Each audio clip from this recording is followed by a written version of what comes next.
Oke, Bang, sekarang kita mau bicara soal PKM sendiri nih.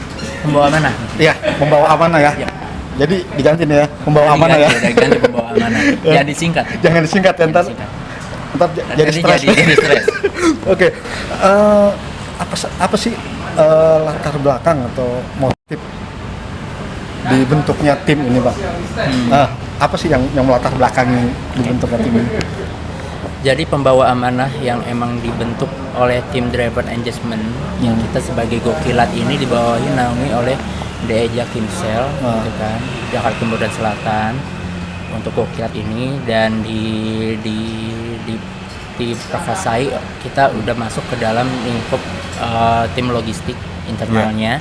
Jadi kita di dua sisi divisi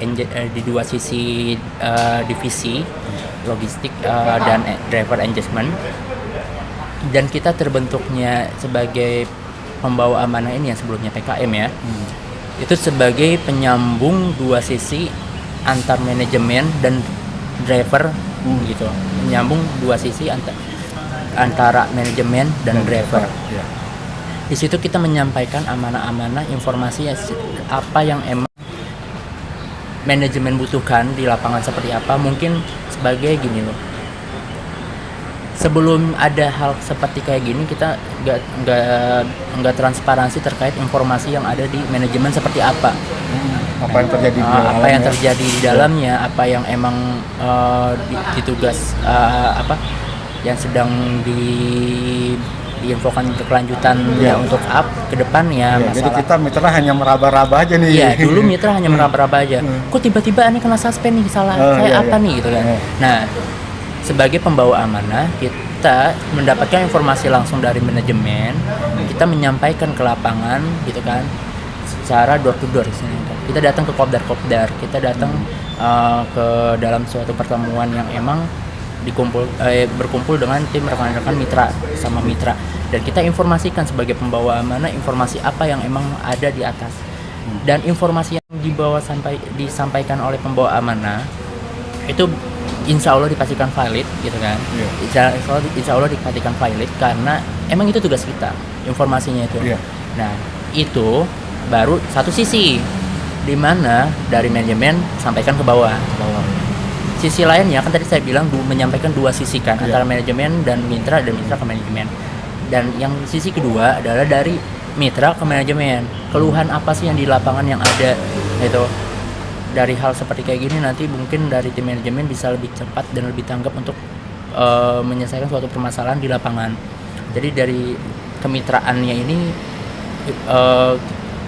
dari kemitraan ini informasi apa pembawa amanah sebagai pembawa amanah kita tampung gitu kan, kita rangkum dan kita naikkan ke tim manajemen untuk bahwa ini loh yang terjadi di lapangan. Ini keluhan dari bawah ya. Nah, salah satunya kan membawa keluhan dari bawah ke atas ya, ke pihak manajemen ya. Kedua, pihak bawah sendiri kadang-kala sering teriak, cuma ditampung aja gitu kan. Tidak lambat ataupun kadang-kala tidak ada penyelesaiannya gitu kan. Ini gimana nih ngatasi hal-hal seperti itu? Begini, mungkin itu bukan lambat ya. Itu kita nggak menyampaikan bahwa terkait hal seperti kayak gitu nggak didengar, bukan seperti kayak gitu. Mereka tetap mendengar semua keluhan-keluhan yang ada. Mereka merangkum apa yang aneh tangkap dari apa yang kita tangkap nih sebagai pembawa amanah di setiap kopdar gitu kan. Kita tampung gitu. Ada Satria, rekan saya gitu kan. Ada Vika sebagai tim pembawa amanah tunarungu gitu. Itu kita tampung dan kita naikkan ke atas. Dan prosesnya step by step, satu persatu. Kita nggak bisa langsung sekaligus kayak gitu. Dan sedangkan yang mungkin sebalik lagi ke yang kayak tadi yang dibilangkan sampaikan waktu itu sama si Abian, cuma satu orang. Nah itu dia, jadi prosesnya itu mungkin butuh waktu lama dan mereka berpikir apa yang lebih urgent dulu nih, yang terpenting dari semua masukan. Apa yang terpenting dari semua masukan langsung dia proses. Dia akan coba gitu kan, dia akan datang ke tim developer yang ada untuk bisa menyelesaikan hal ini gitu. Macam misalkan aplikasi kita yang waktu awal-awal mungkin waktu masih Bitnya masih lancar ya saat Iya. itu, dan menjelaskan bahwa kita harus ada aplikasi terbaru, kita nggak bisa pengambilan jaket gitu kan. Iya. Walaupun kadang waktu saat itu telat, tapi emang lagi diproses yang hal itu, dan akhirnya terjadi di versi 3 gitu kan. Nah itu satu-satu gitu, dan mungkin apa yang nanti kita tampung ini macam orderan macam apa, dan kita nanti akan diproses mana yang lebih urgent dari kita nih. Kita selalu datang ke kopdar menanyakan bahwa apa sih yang lebih penting, apa sih yang lebih penting gitu kan. Kita cari kuesioner yang paling terbanyak, baru nanti di pihak internal, di pihak manajemen akan mengolah, oh ya udah kita selesaikan tugas yang ini gitu, dimohon ditunggu. Jangan minta waktu ya gitu kan, karena segala proses kalau terkait hal kayak gitu kita nggak bisa menargetkan Iya. gitu. Kita nggak bisa menargetkan untuk bahwa oh tanggal segini juga kita pastikan udah jadi. Kita manusia, kita nggak bisa untuk tinggal Ya, artinya nggak bisa langsung. pertama itu tidak semudah itu. Nggak semudah itu. Tidak untuk semudah merubah kita sistem. mengajukan gitu. Artinya ada proses yang harus Ada proses. dilalui ya kan. Nah, kemudian Bang, ini dari dulu kan banyak yang masih antipati nih sama Ah, pembawa amanah gitu kan. Yep. Ada yang mengkonotasikan ini cepu lah maksudnya apa kan gitu. Nah, gimana pihak membawa amanah sendiri bisa keluar dari stigma ini? Apa yang akan dilakukan? Ya kan? Artinya gini, gue bukan cepu, gue juga sama seperti kalian gitu kan. Seperti itu kan. Gimana keluar dari bayang-bayang stigma ini? Oke. Keluar dari bayang-bayang stigma istilah cepu untuk pembawa amanah seperti Iya. saya atau si Bang Abian atau tim-tim Yang lainnya. yang lainnya. Kita meyakini makanya untuk para mitra, makanya datang kopdar gitu. Dari datang kopdar akan kita jelaskan sedetail mungkin. Nah mungkin kalau misalkan dalam video ini saya nggak terlalu lebih menyuruh, mungkin bisa nanti yang abang-abang atau empok-empok kalau misalkan mau ikut kopdar silakan. Nah, mungkin Anda menyampaikan sedikit gitu kan. Untuk keluar dari stigma dari kata cepu, kita ini mitra loh. Saya biar nanti pembawa amanah itu semuanya mitra. Dan kita nggak mungkin kalau misalkan saya pernah melakukan suatu kebobrokan, saya ungkapin sendiri kayak gitu. Ada seperti kayak gitu. Mungkin saya juga jelek. Gitu. Gak ada namanya prioritas ya. Iya. Gak ada namanya prioritas. Tuh. Saya anyap gitu. Merasakan juga. Lagi pula misalkan saya berargumen bahwa saya cepu, saya juga nggak dibayar satupun gitu kan. Untuk suatu laporan yang saya laporkan dia terima, ya, jadi percuma. Yang saya jalanin adalah suatu amanah untuk suatu penyampaian, bukan sebagai pengaduan, gitu. Saya nggak berargumen bahwa setelah posisi saya seperti ini, saya mengadu. Oh ada ini di lapangan, ini lo merugikan ini. Nggak seperti hal gitu case-nya. Toh begini kok, mereka mempunyai data konkret. Di dalam sistem mereka mempunyai data konkret. Mereka ada tutup buku setiap bulannya dan setiap tahunnya. Gitu. Dia akan membaca. Gitu. Apakah di sini ada fraud? Apakah ada kecurangan? Mereka akan mengetahui sendiri tanpa dari kita. Gitu. Karena kita udah yang kita jalani, gitu. Kita menyampaikan informasi. Gitu. Hanya menyampaikan informasi. Bukan mengadu suatu intrik atau trik-trik suatu yang macam permainan di lapangan. Enggak. Kita nyampein informasi, kita dapat informasi, kita sampaikan gitu kan. Kita ngambil informasi yang mitra mau di lapangan ada keluhan apa, kita sampaikan. Intinya gitu. Kita harus mempercayai mitra itu, maksudnya mitra-mitra yang kita kopdarin. Ini loh penyampaian kita seperti kayak gini. Kita nggak ada hal-hal yang menjelekkan mitra sendiri. Saya dari komunitas, misalnya. Saya juga punya komunitas. Kalau misalkan saya sampaikan, mungkin saya juga berdosa sekali dengan anggota-anggota saya di komunitas. Para pembawa amanah ini juga adalah angkatan dari komunitas-komunitas. Nggak mungkin dia mengumbarkan apa anggotanya permainkan. Begitu. Karena kita mau ngasihnya yang terbaik. Ya. Gitu. Nah, ke depan sendiri mau dibuat seperti apa sih ini pembawa amanah ini? Kan kalau kita ngelihat baru sedikit ya, nggak sampai 10. Baru 6. Baru 6 ya? Baru 6. Nah, sementara kan untuk Jakarta, Jabodetabek sendiri kan banyak nih ya. Belum lagi yang teman-teman single factor gitu kan, itu juga mungkin kan butuh informasi juga. Nah, kedepannya nih pengembangannya seperti apa ya? Oke. Pengembangannya untuk pembawa amanah berlanjutan untuk masa depannya, kita mau sih, kita bertahap satu-satu ya. Untuk perekrutan, bahwa sebenarnya saya menginginkan komunitas itu adalah satu yang masuk sebagai pembawa amanah dan dia bisa menyampaikan ke komunitasnya. Minimal ke komunitasnya sendiri. Ya, komunitas dulu sendiri. Kalau misalkan dia bisa menyampaikan ke yang lain, mungkin begini, kita baru 6, jadi akhirnya kita menyampaikan ke yang lain gitu. Gitu.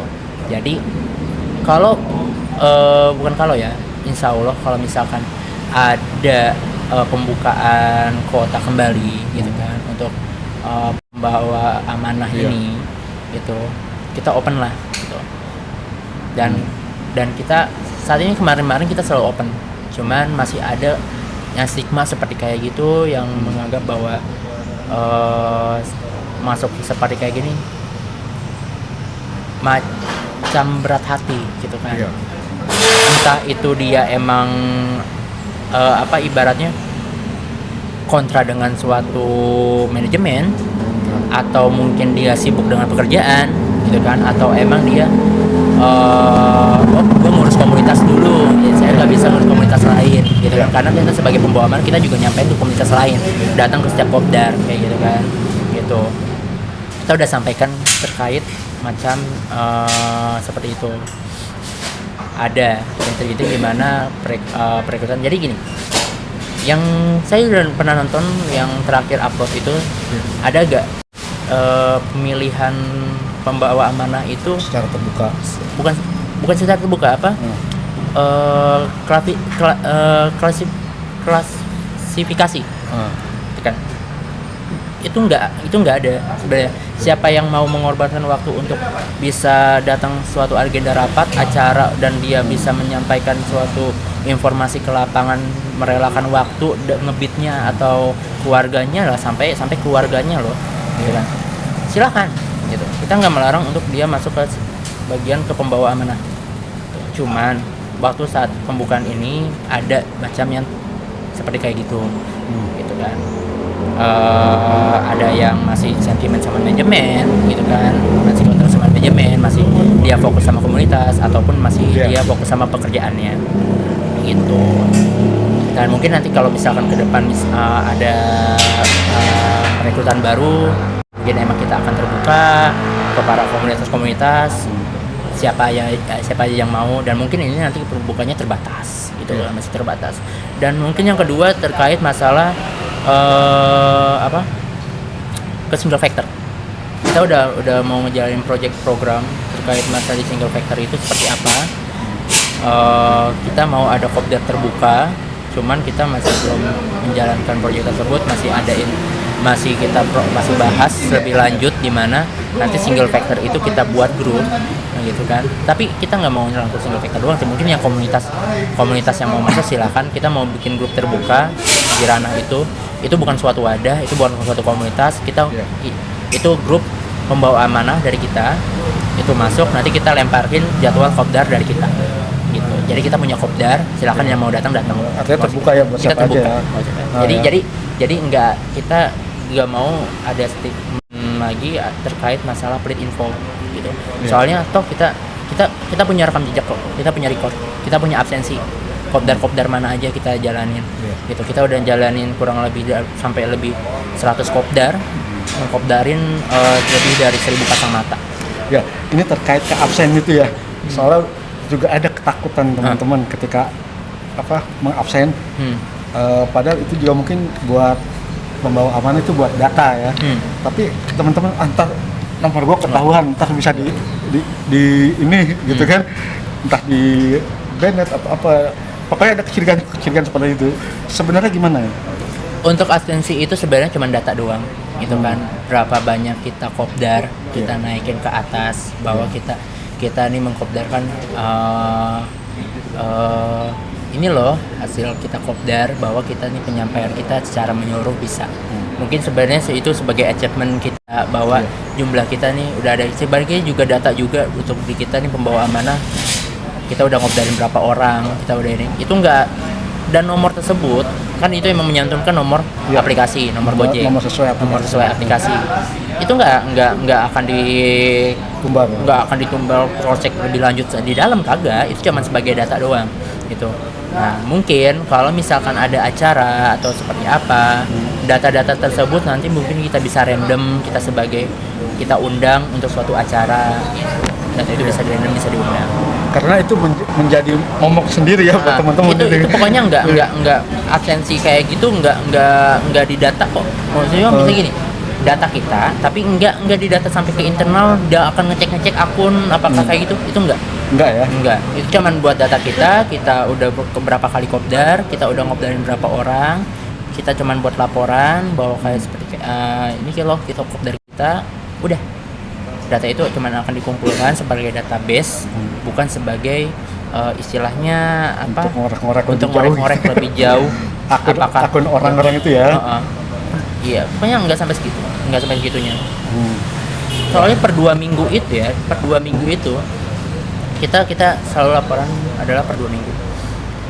Itu tuh datanya itu tuh sampai ribuan mitra, karena gini loh, kita 6 orang, 6 aja dikali kita setidaknya 40 mitra, 40 sampai 100 mitra per minggu ya. Nah, per 2 minggu per 1 orang, gitu kan. Ya mungkin kita sampai seperti 40 sampai 80 mitra kali 6, itu baru gokilat. Saya sebagai pembawa amanah yang data ini dikumpulkan ke driver engagement juga mengalokasi pembawa amanah goret. Ingat ya, nggak gokilat doang, itu ada pembawa amanah goret, itu dikumpulkan juga pembawa amanah goret, dan pembawa amanah goret itu sampai 150 enggak pembawa amanahnya. Kita 6, dia udah ratusan, lebih dari ratusan. Nah, coba dikaliin juga dengan kalkulasi rata-rata 50 mitra, gitu kan. 50 mitra per satu pembawa amanah goret ngejalanin kopdar tanda yang absensinya 50 mitra, bahkan sampai ada 100 mitra mungkin. Nah, apakah itu kan berarti bisa melebihi dari 1.000, 2.000, 3.000 absensi, 3.000, 4.000, 5.000 absensi manual, ya kan? Oke, ini yang emang lagi kerja di manual. Nggak mungkin dia akan mencari-cari info, menginput satu-satu macam kayak gitu. Enggak. Kita bisa meyakinkan bahwa itu cuma sebagai database kita aja, gitu kan. Sebagai pembawa amanah kita udah mengopdarkan sebanyak ini, mitranya segini, dan kita mengetahui bahwa oh saya pernah ngopdarin atas nama ini nih, saya kenal nih, udah pernah tatap muka dengan ini, gitu. Jadi kita sebagai ajang memperkenalkan diri secara tidak langsung.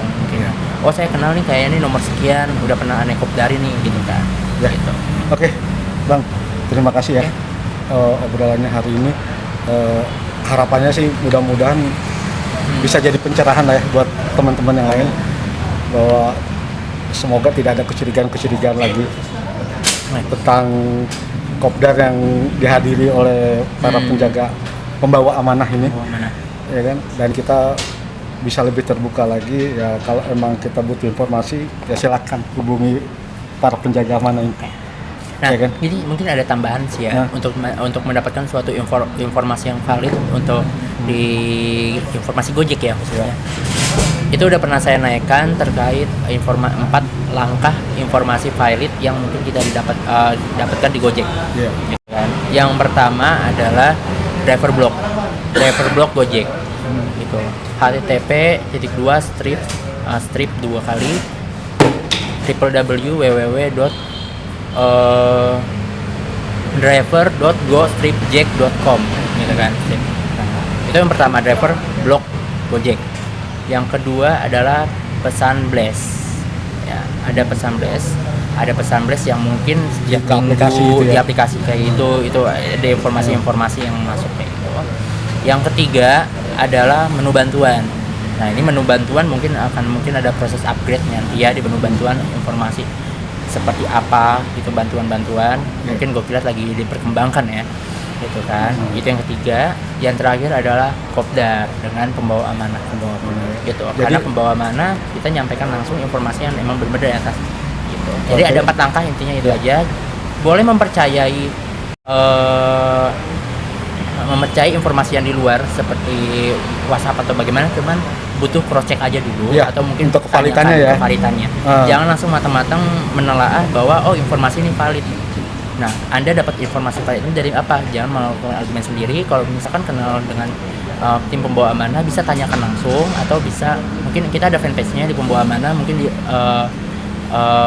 akan udah beredar luas sih di Facebook ya. Ya, mungkin itu bisa ditanyakan di situ. Bikin WA hotline gitu yang mudah, satu nomor yang mudah untuk artinya siapa saja bisa. Soalnya kan kadang-kala kan kita suka kebentur nih, misalkan nggak kenal sama Abian, akhirnya lewat saya gitu kan. Ntar takutnya penyampaiannya beda lagi gitu. Kalau WA hotline mungkin WA itu masih terbatas ke privasi pribadi. Mungkin kalau emang mau menyampaikan suatu pertanyaan, kita dari pembawa amanah udah membuat suatu fanpage Facebook. Itu mungkin bisa ditanya di komentar gitu atau via pesan. Gitu ya. Di fanpage itu ya di kan fanpage, bisa menanyakan di situ. Insya Allah dari 6 pembawa amanah bisa menanyakan informasi tersebut di fanpage secara murni dari situ. Oke Bang, terima kasih Bang ya atas waktunya. Mudah-mudahan teman-teman yang lain juga udah pada paham ya. Ya kalau masih belum paham, hubungi mereka ini ya. Rame WhatsApp saya. Gitu. Tapi jangan bosan Bang kalau dihubungi Bang. Ya kan? Kali penutupnya gini sih. Kalau kita Bang Adit mau penutup ya. Saya mau menutup nih. Kalau nutup nih. Doyan kopi. Punya komunitas. Sekali-kali ikut kopdar biar makin jelas. Itu juga. Itu dia. Ikut kopdar. Sekali-sekali nonton juga channel GKK. Ya, oke. Pak Ragen, terima kasih ya. Siap. Udah nonton ini semua. Mudah-mudahan ada pencerahan buat kita ya. Oke Bang, terima kasih banyak. Terima kasih banyak Bang Adi. Oke. Thank you. Thank you very much. Konyol banget ngeditnya. Ragu aja.